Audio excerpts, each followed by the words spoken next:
Hey, podcast listeners, did you know you are a creator? My name is Mark Cole, and this is the John Maxwell Leadership Podcast, the podcast that adds value to leaders who multiply value to others. This week, we're talking about the things that leaders create. They create confidence, create ideas, strategy, they create options.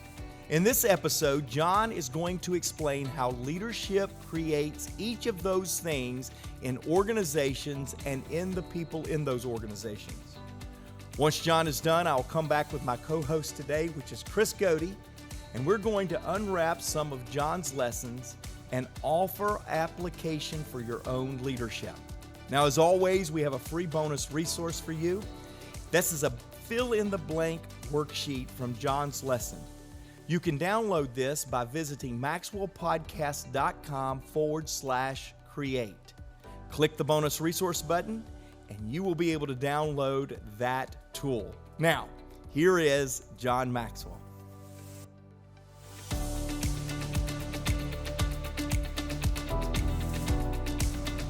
Leaders create. And I want to share with you some things that they create. Number one, they create confidence. Leaders have the ability to create confidence within the organization. Kipling said, first prizes don't always go to the brightest or the strongest, and again, the person who wins is the one who is sure that he can. There's a sense of confidence. And leaders have confidence in themselves, and that confidence bleeds through to the organization. How do you create confidence? It starts, number one, with self-confidence. I have never known a person to be able to create confidence in others that lacked it in themselves. Confidence is an inside job. So it starts with you. Now, as you have self-confidence, it goes over to, secondly, people confidence. Now, all of a sudden, you begin to have confidence in people. So you go from personal success to people success. Then it flows over, number three, to mission confidence. You begin to believe in your mission and what you're doing, and it becomes mission success. We're talking about trust. We're talking about creating confidence as a leader. We receive the people's trust or confidence when we do two things. Letter A, when we are leaders of character. And letter B, when we are leaders of competence. When we have character and when we have competence. And both of those, when leaders come to you and say, how can I really have people trust me? And by the way, you have to have both. If you have character but you don't have competence, the good news is everybody believes you, but nobody wants to follow you. If you have competence and you don't have character, the good news is everybody believes you can probably get them there, but they aren't sure how much they're going to jerk you around the block till they do. So it's not like I have one and I don't have the other. You've got to have both of them. Judith Bardwick says in your notes, real confidence comes from knowing and accepting yourself, your strengths, and your limitations, in contrast to depending upon affirmation from others from the outside. Leaders create confidence. They have a personal confidence, which becomes a people confidence. Okay, but they not only create confidence, number two, they create ideas. Leaders are great idea people. The leader doesn't come up with all the ideas, but the leader is the catalyst for great ideas. So how do you become a catalyst for ideas? 7 things. Number one, always be thinking about the business. You know, the room that ideas are incubated in is in the think room. Always be thinking about the business. Number two, always be asking questions about the business. Great idea people are great questioners. Number three, focus your thinking on 2 areas of the business, potential and problems.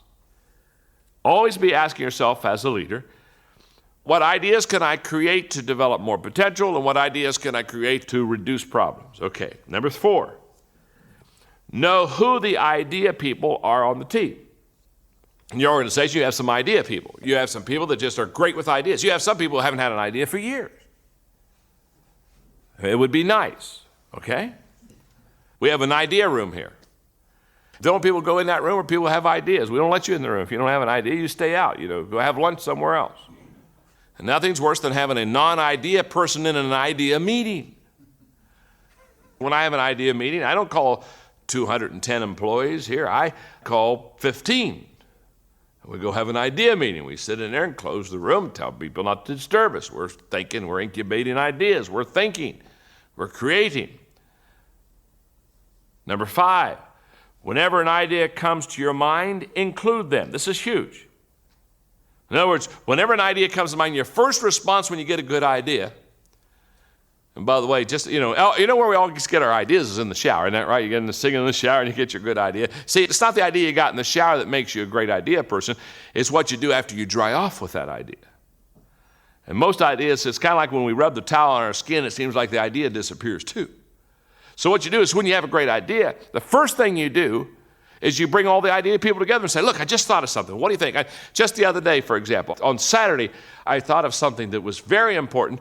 And so I called a couple of my ideas guys, and I said, let's go down to the basketball game, and let's go to a restaurant at noon. And I want to talk to you 2 hours before the game, and I'm going to throw out this idea. And I threw out not one idea, but I threw out 3 ideas with them. And I promise you, in about an hour and 45 minutes, we took the ideas I had, and they just took off.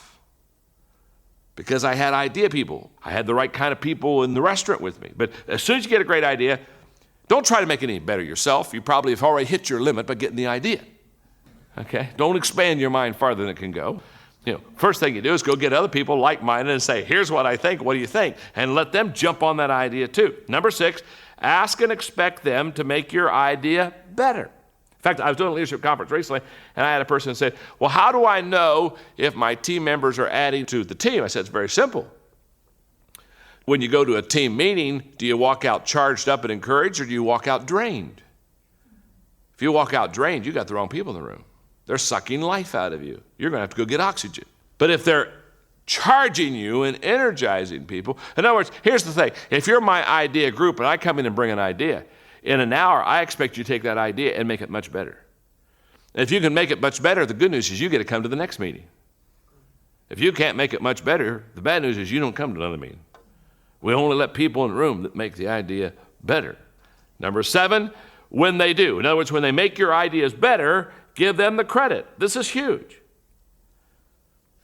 Just give them the credit. How do you motivate your good people? Is by letting everybody know it was their idea. Say, I just brought this to them and look what they did with it. Give them the credit. Leaders create confidence, create ideas. The third thing that leaders do is leaders create strategy. Henry Ford's exactly right. He said nothing is particularly hard if you divide it into small jobs. So you got to have a strategy. One of my favorite quotes on strategy is, hope is not a strategy. I run people all the time. Well, we're hoping to turn the company out. Well, yeah, we're really hoping for success. Well, get you a strategy. Break it down. Step 1, step 2, step 3, step 4, step 5. Break it down. Okay. Now, what I have found is great strategy is built on the foundation of great questions. So if you want to have great strategy, you have to ask the questions. I'm going to give you 10 of them right now. Here we go. These are so simple. They're already in your notes. What is the goal? Where are we now? What is the timeline? Who are the players? What are the resources? What are the steps? What are the obstacles? What are the options? How should this be communicated? What is the cost? Man, just go through that list and answer each one of those questions, and you begin to develop a strategy. Now, leaders create strategy. They create confidence. They create ideas. One more thing leaders create, and that is leaders create options. Chuck Smith was right when he said, blessed are the flexible, for they shall not be broken. So let me talk to you about options for a second. Here's the way this works. As a leader, there are times, now just listen very carefully to this statement. As a leader, there are times that you are unclear, but you are never uncertain. As a leader, you know where you want to go. You're just not always clear how to get there. And what I have found, especially working with young leaders, Andy Stanley was the one that taught me this principle, and it's a huge principle. And it's especially huge with young leaders. They're certain about what they want to accomplish, but they're unclear about how they're going to always accomplish it. And there's nothing wrong with that. That's where I'm talking about the fact that you're focused, but you are also flexible. And there's that tension. Here's what I know. There are some people that are totally flexible, and they're worthless, because they just bend whichever way the wind's going and they never get anything accomplished. There are some people that are just totally focused, and they're worthless too. because they don't have the ability to adjust. They don't have the ability to back up. They don't have the ability to detour. The balanced person is focused, yet flexible.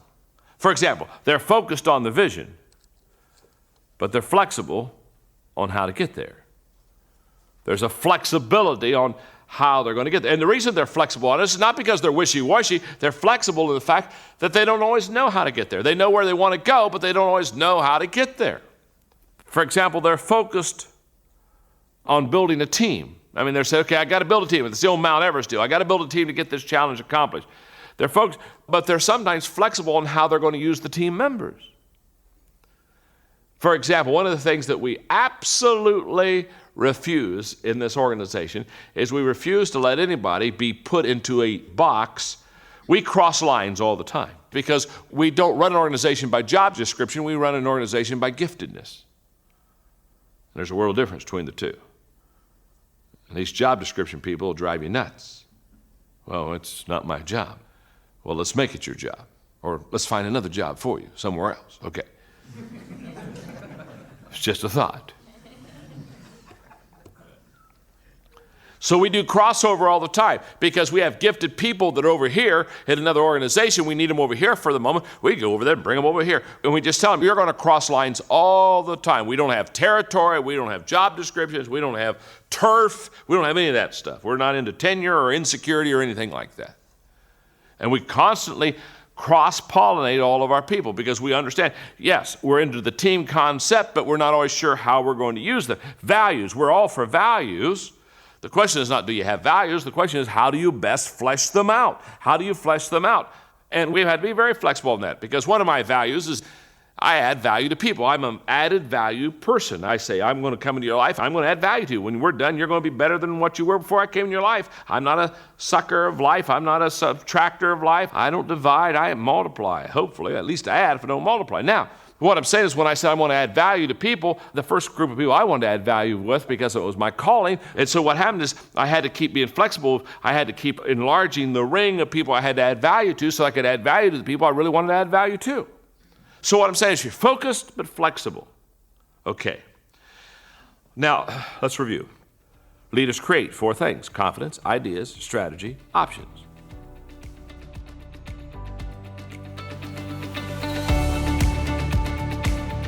Hey, welcome back. You know, Chris, I talk a lot about this standout statement that Jake and our team provides for us.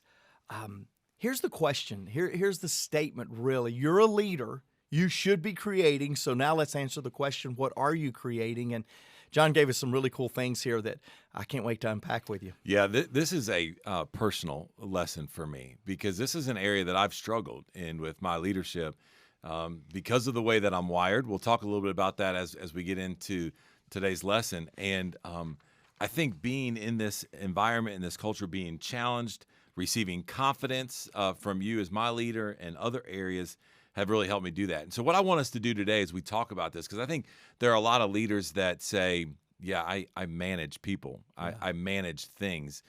What do I need to create for my team or my organization? And so what we're going to do today is I want to talk a little bit about the how, right? We have great principles here from John, giving us a ton of content. And I want to encourage you to go back, take notes, listen again. But I want to talk about how. And I want to talk about how we create ideas. So I had this kind of this word picture. You know, Tim Elmore, a dear friend of ours, now League of Extraordinary Leaders, joining us moving forward, has all these habitudes, and I'm gonna talk to him about this habitude that I thought about, which is the artist versus the mechanic, right? So the mechanic is how I'm naturally wired, to where I want to eliminate things, I want to fix things, versus an artist, really, as we should all be thinking of leaders. Works in iterations and adds to it and creates. We're really kind of building off of what we talked about last week on our podcast of growth and how do we go about doing that. So I want you to talk a little bit as a leader in regards to creating ideas. You are not one that is short for ideas. Matter of fact, you've often said to me and the leaders inside our organization, hey, let me be a thinking partner for you. And I love John's statement in here where he says the leader doesn't come up with all of the ideas. The leader is catalyst for great ideas. Yep. How do you position yourself as a leader in order to be that that catalytic leader, that moment where you're able to help leaders create a little bit? Because it has happened. I told you this is personal for me, and you've helped me grow through that. How do you go about doing that? Yeah, well, so I love one of the greatest feedback that we get from our podcast is how authentic, how vulnerable we all are. And of course, you work alongside John Maxwell, who's very comfortable in his own skin, and he talks about his weaknesses more than anybody else. Right. So we create this real vulnerable environment. And I want you to know, Chris, I appreciate you being vulnerable right there at the beginning in your pursuit of more creativity. I don't think you're not creative. I think you're pursuing to be more creative. That's correct. Now, let me relate to that. Because on John Maxwell's team, I don't feel like I'm very creative either, and you were very kind to me in your question, but you got to know I struggle with that same thing. Man, there is a level of creativity that I want.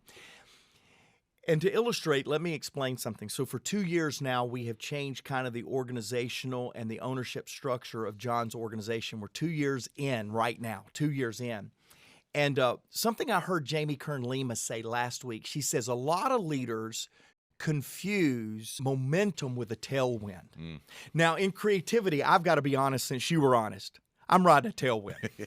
I've got a John Maxwell tailwind pushing me on the creativity. Even 2 years after some of the dynamics and changes that we've had, there's a tailwind, Chris, that you and I and our leadership are on. No doubt. Yeah, no doubt. However, one of the things that I do feel like, and in 2022, it's interesting that you asked me this in January of 2022. In 2022, John is going to be working with me on opportunities. How do you sense and seize opportunities? And isn't sensing and seizing opportunities really all on the back of creativity? Yeah. And so I love you asking that question because, one, in full disclosure, I've got to be honest with you, YouTube viewers and podcast listeners, I feel a little bit like Chris at the opening here. I got some work to do. At the same time, that is the focus this year, is to be a leader that creates. So let's talk about it. I have discovered that when I'm invited into a room to where a good idea is already given, I used to think that my role was to affirm the idea. Good idea, Chris. Way to go. High five, man. Show the YouTube. We're actually in studio. I wanted y'all to see that. Good idea, Chris. High five. Way to go. And I was just this cheerleader.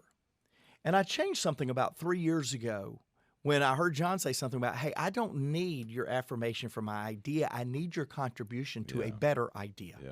And the first thing I'll tell most of us leaders is walk into rooms with an understanding I have one responsibility. I want to up-level the thinking and the energy and the ideation of the opportunity that we're discussing. I changed my perspective. They don't need affirmation. They don't need confirmation. It's their idea. They probably feel better about it than they should. Okay, now that we've said that, now let's go. Now, I don't want to walk into the room and be a critic either. That's right. So I've got these leaders that come in and want to tell you why it's a bad idea. I've got other leaders that want to come in and tell you why it's the best idea they've ever heard. The leaders that I want in creative environments is the leaders that come in with one intent, to up-level your thinking. Yeah. And I think that has helped me, Chris, to perhaps get a little bit of the accolade that you gave me in the question. I have changed the perspective of my responsibility, surround myself with creative, good, ideating type people, but now my responsibility is to up-level, not affirm, and certainly not to critique. Yeah, we didn't even talk about this example before we started recording, but it was one that I was thinking about because you have communicated to our leadership team. In proximity to John over the next year, I've got to understand how does he come up with all these ideas? Right. And the opportunities to add value to people and organizations, because he does it so well. What I want to talk about a little bit here, and I want you to unpack a little bit for me, is we've learned from John the power of asking questions, and I think when you ask the right questions, you're able to help your team be more creative. I also want to tie this to just a comment real quick around leaders. When you have the discretionary effort of your team, what we call level 2 influence, the ability to connect with them, you're going to get creativity out of them because they're going to be thinking about the business when they're not in the business. They're going to be thinking on it for you. I want to encourage our leaders to, as you begin doing this, to feel comfortable, as Mark talked about.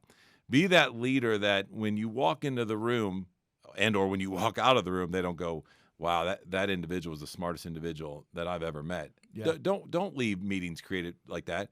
You want them leaving saying, man, I feel smarter because I was in this meeting. Yeah, and I made them better. Yeah, and I made the ideas better. I contributed. Yeah. I helped. Yeah. Now, let me also spin this the other side, which John has said to us before. If you're not adding value or bringing ideas to this meeting, you might not be invited back to the next meeting, right? So I think that this is a big part.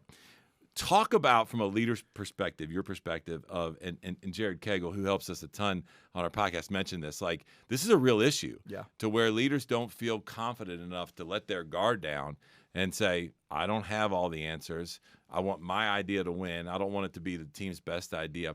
Talk about that whole, the best idea wins, and to get comfortable, what that does for your community, for your organization, whatever you're leading or have influence with, does for the leader. Well, so this is what I love about John Maxwell. Now, disclaimer, John might be listening this morning. I'm just kidding. I love a lot about John Maxwell. One of the things I love the most is how hungry he is for the best idea. Yeah. So at the taping of this podcast next week, John Maxwell is calling, I think there's 18 people together to brainstorm how to make a book better. Now, let me give context on that, because that sounds really good at face value, but let me give context on it. Number one, the book that we're talking about is the 25th edition of 21 Laws of Leadership. For contextual purposes, that book has sold 3.5 million copies of that book to date. Now, for a little more contextual purposes, John has written 86 books, and 34 million hands now have a John Maxwell book in it. Okay? John knows how to write books. He knows how to sell books. So what would make John on the 25th edition to bring almost 21 people, I don't know the exact count, to bring a lot of people into Atlanta to brainstorm this book?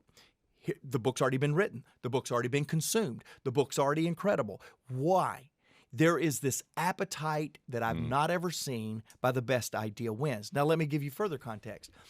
This is after our board meeting next week, to where we will be presenting a 35% growth in our nonprofit, to where the impact, our KPIs, has grown 75% over the previous year. We're going to have a day to remember. But yesterday's greatness does not stymie John's desire for a better future. Get it? So the creativity is stemmed off of not only anticipation of a better idea, but a desire to never settle on yesterday's great idea. And that idea, that reality of John Maxwell blows me away every time. We've got a day that we're going to have with our board that we could high five for 3 weeks. But by the time we say goodbye to all the board members that are here in person, I mean some of the most influential people in America are on our board. By the time we say goodbye to them, 30 minutes later, we're going to be back going, how can we make a 3.5 million copy book better? Yeah. That insatiable desire to get better is the incubation of creativity. Yeah. It is a dissatisfaction that causes that desire that we're going to create something better, even on the backs of greatness. I think the statement I'm sitting here thinking about when you're talking about is, I think John continually models for us the whole expand and push boundaries. But when I think about it, I think about the what is versus what could be. I just want to challenge leaders. I'm going to come back to this point, and we're going to move on. Is that, man, we have to get comfortable in our own skin as leaders. Okay, we're not that great, and if John does that, and you do that, we should all be doing that. And ask yourself those questions: what could be? Right. And when you begin asking that question, and you bring your team around you, and you're open to them allowing to speak into that, you're going to create an energy. Jake talked a little bit before. We were talking about some thoughts and ideas around it, where he said we're creating energy one way or another. So why not go about doing it in a way that benefits your leadership, the organization, the community, whatever it might be? Can I say one more thing, because you've got me fired up now? Yeah.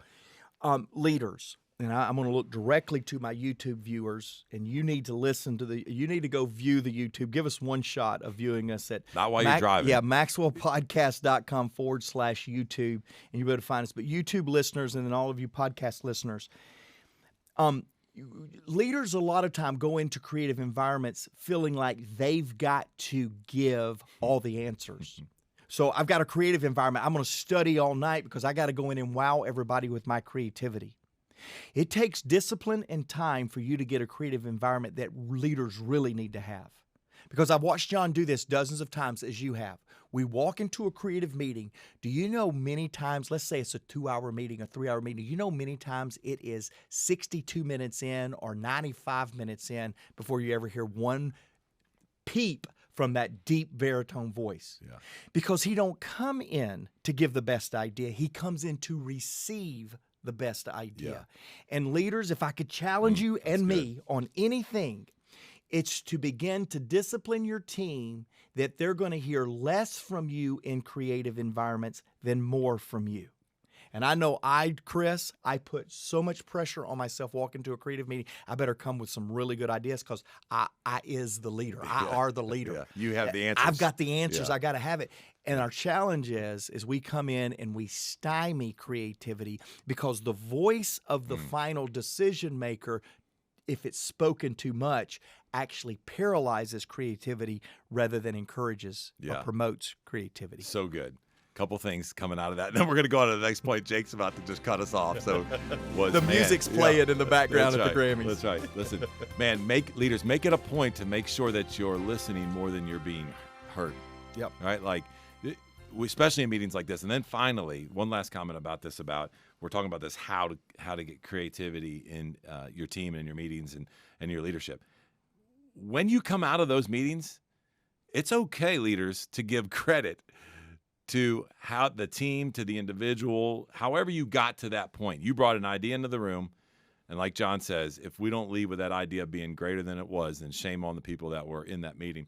But when you do get to that point, give credit to the team for doing it, because you want to create more energy around creating greater ideas to making sure that this organization, your leadership, your team, of what could be, make sure that you do that. But okay. If you don't, no, Jake said you can't talk. Yeah, I'm going to, because the quote's from Jake. Okay. So he's going to give me a hall pass.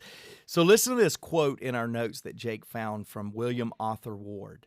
The mediocre leader tells, the good teacher explains, the superior teacher demonstrates, the great teacher inspires. And our sense of responsibility. That's tweetable. That's tweetable. Our sense of responsibility, leaders in creative environments, is to inspire creativity, not tell it, not explain it, not demonstrate it, but to inspire it. That is so good. Yeah. Okay. So I am going to move to one last point, and then I just want you to kind of comment on this, and then you can kind of wrap up for us. I bring this up, which is the last point that John talks about, where we create options, because I know that John loves options. I also know that from your leadership standpoint, you love options and have learned to be extremely flexible when it comes to this side of things. He talks about a quote from Andy Stanley in there about where, hey, listen, may be unclear, but I am certain about certain situations, right? When you have that mindset and you can communicate to the team, and I share this because I just want you to talk about this because I've seen you live this out, where you come into our organizational meetings or our leadership team meetings, you go, man, I am certain this is where we're going. This is what we're going to be doing. I don't know how. You're going to help me figure that out. I need the creativity of the team to help me figure that out. Talk about the power of a leader being able to be flexible and to be vulnerable, to be able to say, hey, I'm certain this, but I'm very unclear of where we're going or what it's going to look like, and I need you to help me get there. Talk about that from a leadership perspective. Yeah, recently in this very studio, I did a lesson on the law of navigation, which is one of John's law in 21 Laws. Yeah. And he talks about in that lesson, he talks about how great leaders know how to chart the course. By the way, that digital product is available. We'll put a link on there for you to get it. It's a digital product on the 21 Laws. But as I was teaching the 21 Laws, I began to talk about my responsibility, because John's given me a lot of credit through the years, not on the 20 other laws, but he did give me credit like I had one of the laws. Got a lot of work to do, team. But he says law of navigation is one of my best. I teach often that the way that I have led in the law of navigation for John is to quickly be able to identify a problem, to just as quickly be able to identify a solution and then to give John 3 options to pursue that solution. Well, what that did is in the area of problem solving, which Carly Fiorina says is leadership. That's right. In the area of problem solving, I have become creative in the area of solutions and ways to solve problems, because that's what I have served John. So in this law of navigation, so coming back to that in your question, I believe that find an area of your gifting. So John says that I'm gifted in the law of navigation. No other law but the law of navigation. 20 to go. In that area where I'm gifted, I have worked hard to develop creativity in my gifting. Now, what I have discovered, Chris, now that the vision of the organization is my responsibility, what I learned in developing creativity and problem solving is transferable in creativity and vision casting. But if I would have started with vision casting, imagine casting vision with John Maxwell as the organizational leader. Right. That's a joke. Right. But if I would have tried to become creative and wow people with my vision casting when it wasn't even number one, my strength or my responsibility, I would have gotten frustrated in developing creative. And what I've done, what every leader's done, I'm not creative. Yeah, shut down. I'm not creative. But I discovered where to find creativity was in the area of my strength, and now I am finding that that is transferable in other areas that I'm learning. Yeah, that's so good. So as I get ready to finish up, one thought, and I know I've already said we're going to wrap up, and Jake is about ready to jump on the table. You just gave us a great example of how to develop personally our creativity. Find that skill set and build off of that. Let me give you a perspective in regards to leading people and team and helping them become creative. One of the things that I love is to understand the human behavior, right? We're in behavioral change when it comes to leadership. And for me personally, one of the things I learned, and I'm going to share this of how I've helped, my team has helped me grow in the creativity side of things. You're either you're either abstract or concrete when it comes to seeing the world and seeing creativity. And I'm very concrete. And this is what this means. An abstract individual, you would give them a piece of a small little steel and say, I need something to hold papers together. And that abstract individual is going to take that and they're going to create a paperclip. Now, if you gave that to me and said, create something to hold papers together, there ain't no telling. I probably wouldn't be able to do it. I'd probably make a hole and stick it right there. But then you take that paper clip and you give it to a concrete thinker and you say, I need you to make that better, get creative on that. I'm going to take it and say, here's 3 ways we could make that better. We can put little slits in the paper clip so it really stays in place. So when I'm saying this, I tell my team all the time, give me a thought, give me an initial idea, and then let me build off of it, right? So this is a way that you can not only have your team help you, but I want to encourage you as you're leading your team and you want creativity for them, set them up for success in understanding how they are wired so that they can be creative with you and raise the energy level in those meetings that will then obviously benefit the organization as a whole. You know what? I like what you said, Chris, and on the spot, I think what I'll do, I need $1 million idea. You bring me the $1 million idea and I'll up level it. Okay. So next leadership meeting is in 2 weeks. It's on me. Bring me $1 million idea. I gotta go now. I gotta go. Yeah. This will be my last podcast. Team, I'll be resigning from John Maxwell. Team, we have been working hard to associate a next step with each of our podcasts. And so today's next step is a creative work that John and a guy named Rob Hoskins has put out in book form, and it's called Change Your World. And I'm holding it up again for our YouTube viewers, but it's called Change Your World. It's an incredible book that was released a year ago this week, actually. Wow. And I want to challenge you to read this book because what it's going to do, I just challenged you for $1 million idea. Yeah.